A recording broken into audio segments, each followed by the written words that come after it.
player, but he had an opportunity to do more damage there, and more to the point, not get stuck in a position where he has to run back past a bunker. You can't just assume that a Terran player doesn't have Marauders. They're going to be building that, especially if they've just been under Stalker fire for the last couple of minutes, and what they saw in your base after their initial drop.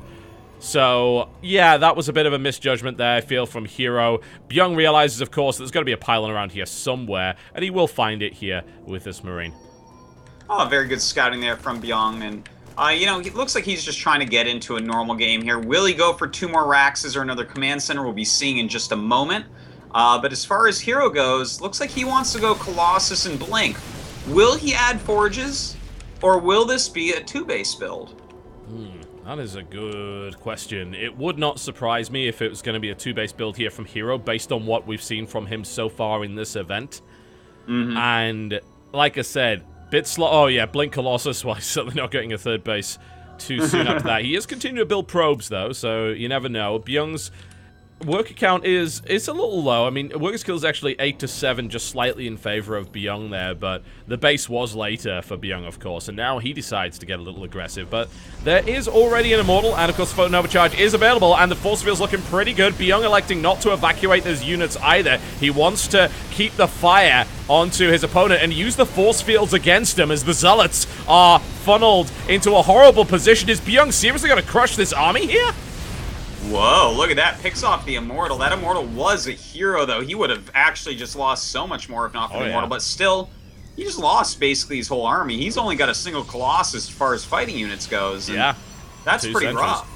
It is rough. It's really rough. And Byung also will be able to fire on this Warp Gate. And Extended Thermal Lance, of course, not done here for these Colossus. And he looks to try and drop right on top of them. Marauders coming in. The Photon Overcharge has been used. Liquid HerO does micro backwards, however, and prevents that from happening. Oh, man, if he lost that medevac with the 3 Marauders, that would have been insane. But Byung is continuing to apply this pressure here. HerO holds on for now. The Mothership Core, of course, can't really contribute too much more. Well, he's stemming in once again. That Mothership Core actually trying to take on a single Marine, not really doing a great job of it. Oh, they took great. The weapons on that thing. Micro. Look at that micro from Byung. Actually, really good. Yeah, he's dipping in and out. He's making sure that units don't get target fired down, and he is doing damage to those units at the front. And now he stims forward. He sees an opportunity, but there are 2 Colossus out now. Even with Marauders, this is still a little dicey. I think he realizes that. He's like, let's not overdo it. We've contained our opponent. We've limited what he can do. We are going to take this 3rd base, and we're going to build up a bigger army, and then we'll take him on.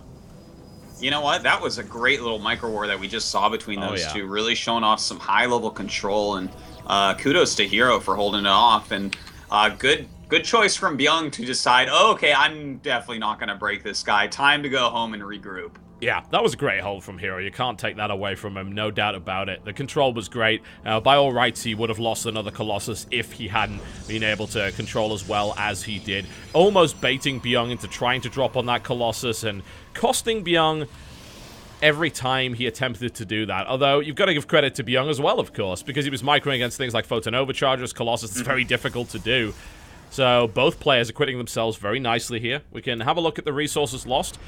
HerO has lost a little bit more, which is usually not what you necessarily expect out of a Protoss. They are very much that efficient power unit race, but Byung, look at that Marauder count, man.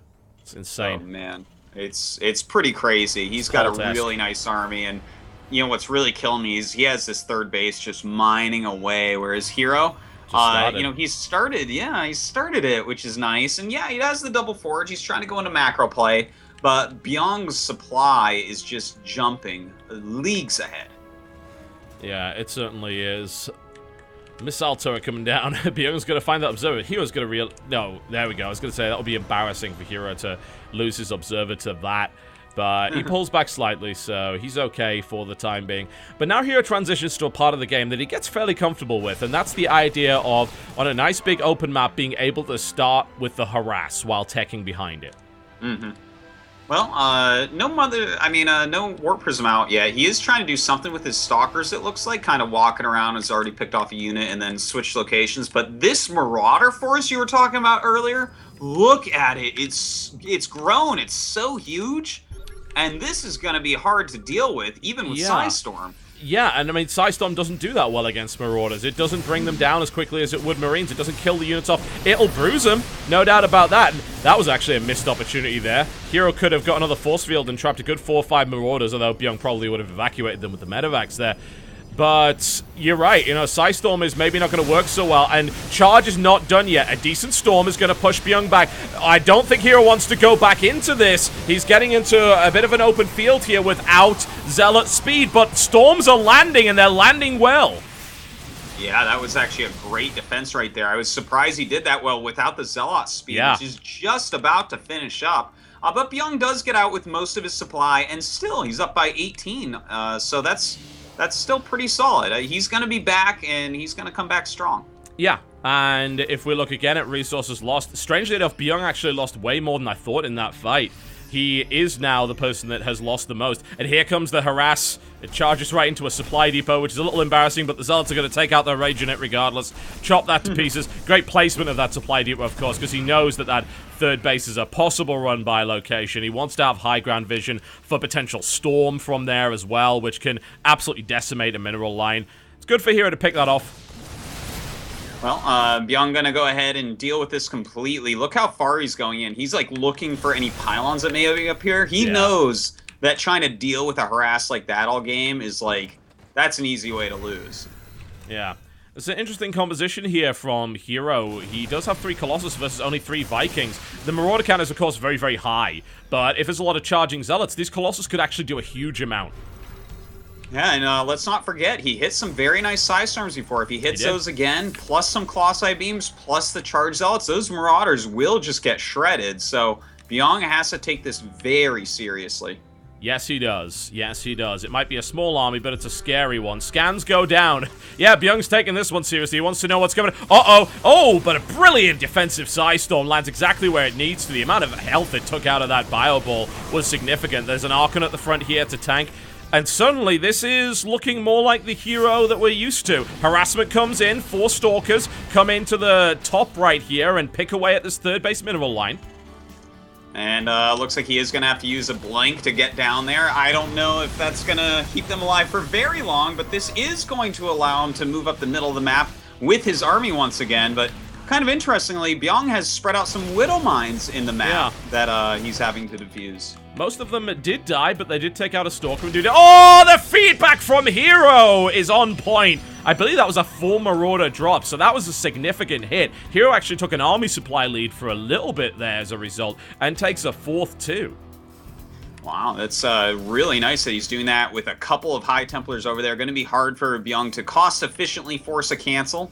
But he does have his ghost count climbing up a little bit. He's keeping up on upgrades as well, which I think is so important to point out. A lot of these games that we see, one player gets way ahead of the other, but it's 3-3 upgrading against 3-2 upgrading. So Byung only going to be behind about an upgrade at any point in time. Yeah, which you can very easily end up in the situation of against a Protoss player that has that Chrono Boost and so often will be throwing down the Double Forge. It's not a terrible disparity. It does certainly suck a little bit when you're trying to kill that many charging Zealots, if those Zealots happen to be running around with 4 armor, of course, but that doesn't last for all that long, and with the +3 damage upgrade, he should be okay. Byung with a significant flank, which is looking maybe to take out that base. A Zealot run-by gets shut down over to the left-hand side of the map here, but yeah, it looks like that Nexus is under grave threat. It's... Oh, the Storm, though! Landing again, taking out significant numbers of units. I mean, I certainly don't see HerO holding that base, but he did a lot of damage. Big drop coming in to the natural expansion here will, of course, be cleaned up too. And of course, with the Zealots up at the north fighting right now, Liquid HerO is bringing up the rest of his army and all the tech units of Byung up here. Byung's got to be careful not to lose all of these. EMPs go down, but those ghosts are getting sliced and diced right here by HerO Zealots. The Colossus make their way in as well. Third base now under threat. The main has been dropped, but it is being answered here by HerO, who will get the cleanup. The third base now forfeit here for Byung. Those Colossus being the MVPs by the looks of it, with no answer from Byung, having no Vikings. This was like the quickest weird situation ever in a TVP. They were just both all everywhere on the map at once. In fact, it is continuing. Byung going after the third base of HerO, forcing him to evacuate it of workers at the moment. But HerO does have units coming down to stop this. Well, Byung has managed to reestablish another base here, which is turning into a planetary, which will be nice against those Zealot run-bys that we like to see here from HerO. HerO hits the 3-3. It was actually a terrible time for Byung to fight. Wow, losing 2 medevacs. He might even lose more here, because it's currently 3-3 versus 2-2. Those charging Zealots are going to take a toll here on the Marauder Force. Another small Marauder Force from Byung, but where are the medevacs? They just aren't there. And the storm on the retreating units. And HerO is nailing these engagements left, right, and center.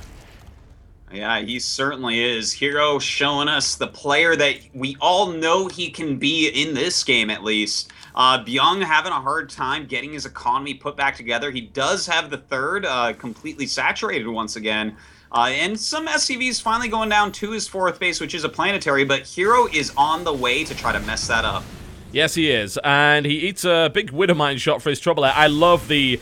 he's got 12 Widowmines. That's a lot, and Byung really exploiting the fact that those things are absolutely fantastic. It's very difficult to get an inefficient trade these days with a Widowmine, and they just slow the Protoss army down so much. Oh, big stim forward, but the Storm is there to answer it. In the meantime, we do have a drop in HerO's natural. It's a big one, too. Oh my god, just absolute... a massacre over there at the natural, while HerO walking up this ramp, going into the natural Byung. Can he actually hold on against this very tech-heavy army? Well, that's a good question, isn't it? We might end up being in a really strange base trade situation here as HerO goes for the natural, guts it, is now making his way into the main. There are I don't see any Widowmines up that ramp, so it looks like HerO will be able to fight of it, especially with the Colossus. Those Marauders going down, but the 3rd base is going to be traded out here as well. That puts HerO on no mining bases at the moment. A very small but very powerful army has marched into the center, but it's going to have to deal with these reinforcements as they come out. Who's going to win this? This is actually crazy, because HerO has almost nothing left. He's just got his main base and a couple random scattered buildings, like pylons are on the map. But he's got a very strong army, whereas Byung has this very mobile army working out for him right now. I'm a bit worried for HerO, I gotta say. You know, he's very far down in supply. He does have this second force. If he can somehow join the two together, he'll be in a great spot, but he's losing tech and infrastructure. He has no mining, so he's almost exhausted his bank. He hasn't quite yet. I think he just wants to save the 400 minerals for potential nexus. That Colossus gets nailed down, and the reinforcements just kind of coming out here from Byung are slowly picking away at what's left of HerO's army here. And the problem is Byung's still mining and HerO's not. Yeah, I think that is the main problem. The fact that he continues to rally out units and just stim them into these few remaining units of HerO, even though HerO's units are much better, it's almost as if it doesn't matter. We still have an economy for Byung. Yeah, and Byung is losing a significant chunk of that, but he's still got that planetary, so it doesn't matter that much. I mean, there's units still there, but eventually that Immortal is gonna have to die, and the reinforcements do pick them off. That single Archon is what remains here, and it's gonna pick off yet more units on the way out. And yes, he's traded efficiently, but it's a game of economy at this point, and that game is something that HerO is losing badly. Yeah, and in fact, you know, he has been revealed, so Byung knows exactly where all the remaining buildings are. He can send his medevac forces around and kill every single one of them. In the meantime, HerO, with the last remnants of his forces, trying to go back up into the main base of Byung, but I don't think there's any way he's going to get through this. I don't think so, unfortunately. 19 supply to 72. HerO is going to... After a much better game than what we're used to, unfortunately, it was too little too late. If he needed to find his form, it had to be 3 maps ago. Not right now. There's a single Archon heroically trying to take on everything that Byung has got, but you know that's not going to happen. There's nothing left here for HerO. He is down to 13 supply. He will be the first player eliminated here in Group B, quite decisively, I might add. And Byung will face Dongregu in a ZVT to go and play against Flash on day 3. GG and goodbye to Liquid HerO. Yeah, what a prize that is to play against Flash. But I do have to say, HerO really stepping it up towards the end of this series. I quite liked this last game, and good job to him. You know, it's too bad that he kind of bombed out. He kind of like underperformed compared to everyone else in the SHOUTcraft Invitational, but that was a solid game right there. Yeah, it was definitely looking a lot better, but, you know, you can't really have, in a dual tournament format, 3 maps warm-up. Now, you've got to bring it right from the start. It unfortunately was not good enough. He looked very messy on the first map there against Byung. He looked like a player that could take Byung on map 2, but Byung was just too strong. He was dropping every location. He was hitting exactly where he needed to. And he was playing Pult-esque, which is really hard to deal with. Yeah. That's so true. And you know what? Yeah, maybe it's as simple as HerO should have set his alarm a bit earlier in the day. I don't know, but he's out of here, and I'm really looking forward to another good TVZ. Yeah, and it will be a good TVZ. It'll be Dongregyu taking on Byung, which I think might be the coolest match of today. It's entirely possible. DRG historically, of course, has played some of the best ZVT ever. Currently, his form it's decent enough. It's not brilliant right now, but it's pretty good. And, of course, Byung's strongest matchup is not, in fact, against Zerg. Not at all. Yeah, I definitely wouldn't consider it, but seriously, recently he has beaten Life and Soulkey. So, that's, like, in my opinion, the best 2 Zergs in the whole world. If he can beat the best 2 Zergs in the whole world, this should be a good match against DRG. Yeah, and in fact, this match has happened before, quite recently in Code A, which Byung did win 2-1. Oh, well, excellent. I mean, it's kind of a grudge match then for DRG. I think both of them have already been playing quite well today. But I really like DRG's play, especially on Habitation Station last time. I think he's playing very well at the moment. Yep. As it stands, Byung has a slight edge in terms of head-to-head. He did beat Dongregyu in Pro League. I believe it was the only time that they've met. He also beat him in Code A. He did lose, but the last time he lost a series to Dongregyu was actually in 2013 in the up and down, so that was a long time ago. Wow. Which means that this series could be really cool. Very interesting, I think, and a good chance for Dongregyu to potentially get revenge. And he's running pretty hot today. He's looking good, but is he good enough? I hope so, because if not, we're going to have 2 CJs and 2 KTs in the top 4. And that's some domination right there. It certainly is. There's no doubt about that. Although, again, we'll be seeing the teams trade off once again. It will, of course, be a CT versus a... I can't even do this anymore. Whoa. Wow. I don't know what's KJ going on. Against KJ, yeah. What is going on in my head? KT Rolster versus CJ Enders possibly is a round of 4 here. DRG being the man that stands in the way, and probably the man that has the skill to do it. Although we thought that of Life, and Life, unfortunately, was not quite up to the challenge. Not quite. Some solid games, but you know what? I believe in the one true Dom. Well, we shall attend his church momentarily, folks. The service is about to begin. We're going to take a quick break. When we come back, we will be bringing you the final match. It was a quick group, much quicker than yesterday. Be the final best of 3 of Group B. Will it be Dongregyu that goes on to face Flash in a best of 7 tomorrow? Or will it be the one and only CJ Byung? We'll be right back after the break.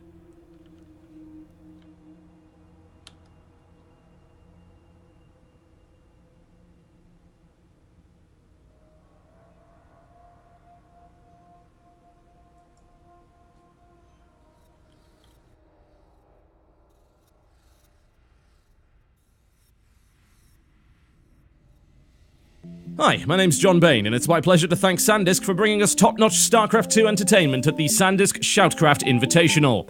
When I'm not casting StarCraft 2, it's my job to critique PC games, and to do that, I need the best hardware. One of the best upgrades that you can get for your PC gaming experience is a solid-state drive, so I'd like to encourage you to check out the Sandisk Extreme Pro SSD. It's engineered for super-fast read and write speeds and consistent high performance 24/7. What does that mean for your games? Faster load times, faster boot times, faster install times. Less downtime, more game time. Plus, they're easy to install, run cool, and are both virtually silent and energy efficient. If you're worried about reliability, no need. Sandisk backs it all up with a 10-year warranty. Game without limits when you step up to the consistent high performance of Sandisk Extreme Pro.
Ladies and gentlemen, welcome back to the final match of Group B here at the Sandisk SHOUTcraft Invitational. Much quicker evening here than it was last night. And I don't believe I can... Oh, there we go. Okay, let's try again. A much quicker evening. Yes, yes indeed. I feel like last night we had a game that was longer than tonight. Certainly felt that way. Tonight is just flying right by. I do feel like yesterday's group was a bit better overall as far as quality of games, but we definitely just had a nice game right there. And I thought the DRG Zest series was pretty fun. I think this is going to be the best of the night, though. I think so, it should be. DRG is looking pretty good. Byung, of course, with the edge in terms of head-to-head history against this player. And DRG, not the complete monster that he once was, but still scary enough. No doubt about that. Can still beat anyone on a good day. Absolutely. He's still a contender to get deep in any tournament. Maybe not, you know, I feel bad for players like DRG because there was like this little stretch of time where DRG basically won or got to the finals of like every tournament. And then as soon as he doesn't do exactly that anymore, we're like, well, you know, DRG isn't what he once was. And it's like, I'm like, well, you know, the thing is, he's even better than he was. It's just everyone else is really good now too, you know? He was just first getting there. The guy is insanely good, and this is going to be a nice series. Yeah, I hope so. And it would be nice to see Dongre-gu go through, honestly. And I think he's got what he needs to make that happen. But as we saw quite recently, he wasn't able to overcome Byung in Code A. But that doesn't necessarily mean that much going into this. So this is a reset, and DRG wants this, I feel. He does. He wants to go forward here. Byung has been getting plenty of credit lately. DRG wants some too. Absolutely. DRG being out of the spotlight is so strange, but even so recently he received his ST award, so it's not like he's been out of the spotlight too much, but yeah. That's the problem when expectations are set so ludicrously high. It's the same issue that Innovation has. It's like, Innovation is only going 14-0 in team leagues, you know, that's it, you know. He's only just sort of losing a bit in GSL, but he's still getting to round of 16. He's still putting up great fights. So it's a bit of a shame that they set the bar so high and then they constantly kind of fail to reach that after that. But that does not mean they're both not incredible players. But in the case of Dongre-gu, he's got to go up against this guy. It's the northeast position with that happy star face next to it, which is not really indicative of the stone-cold killer that is behind it. That I can tell you for a fact. In the orange trunks playing Terran, it's CJ enters Byung.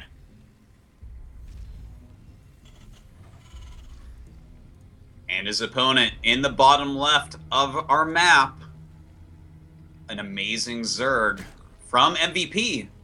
It is Dongre-gu. Or Dongreed Gold, as we saw in Habitation Station. Would love to see some play like that once again, I tell you. Yep. For the last 10 hours, I've been slow cooking a delicious dish in honor of Mr. DRG. It's a warm spice ragu.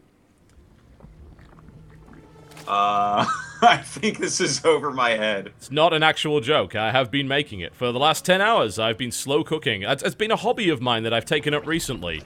I bought myself a slow cooker because I thought, you know what, I'm a busy guy.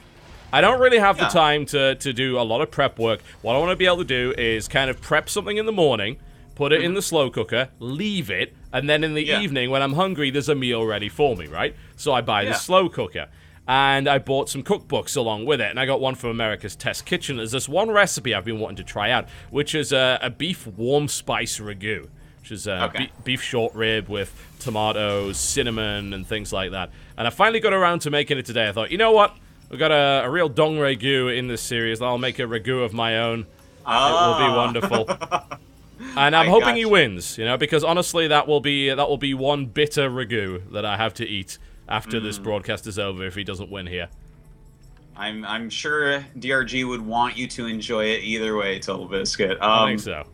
Slow cookers do rule, though. I love having vegetarian chili out of those things. Oh, yeah. You can make so much of it, and you can just keep it for later on. It's great. And it's ready when you are as well. You don't have to worry too much about it. It's like, oh, well, I overcooked it. My meal's ruined. It's like, it's kind of hard to overcook things in a slow cooker. That's the best thing about it. It's because it cooks slowly. It does, as it turns out.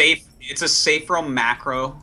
It's a safe macro cooking build order, basically. It's like hard to go wrong with. Absolutely. You know, it's entirely possible. You get aggressive with your cooking, you miss your timing, and that's it, you know. Your whole build is gone. You just got to throw it out. But with a slow cookie, you can't really go wrong. Like, a cookie rush will go wrong sometimes. They all come out burnt, and, you know, you just get rejected when you try to give them to your kid. They're like, ew. But not with the slow cooker. You're going to be fine. You're going to be able to transition into a meal later on, no matter what. Yeah, I mean, it will never win a GSL, I feel, but it's always going to be that consistent contender. You know, it's going to be the kind of guy that you don't want to chuck off your team, but you don't necessarily want to give him the top bunk in the team house either. And here's the thing, too. You don't want to win the GSL every night with your cooking. You're going to actually get bored of that. So it's good to mix in. I would tend to agree. Now, Byung has mixed in 3 Reapers. I would say he's mixed them in. That's all he's got, actually. And he's adding on these Hellions, and that always makes me suspicious now after this patch. It's like, oh, we're going to see some Hellions. Will they eventually be Hellbats? Who knows? We saw some crazy action from Flash on Overgrowth yesterday doing just that. Although with Byung opening it with 3 Reapers, it's a little unusual. And here's a thing. We got DRG with a fairly early Roach War and a decent number of Lings on the board. Well, you know, he might be a little bit afraid of what you're saying here with Hellbats, because we do have an armory on the way, and that Roach Warren definitely could help against that, but he just left his base, and these Speedlings are going to run right in. Knock, knock. Who's there? A lot of Zerglings coming in here from Dongray Gu as he collapses the wall at the front, gets a bit of damage done, cancels a supply depot, kills 2 workers, and gets out of there. Sees the Hellions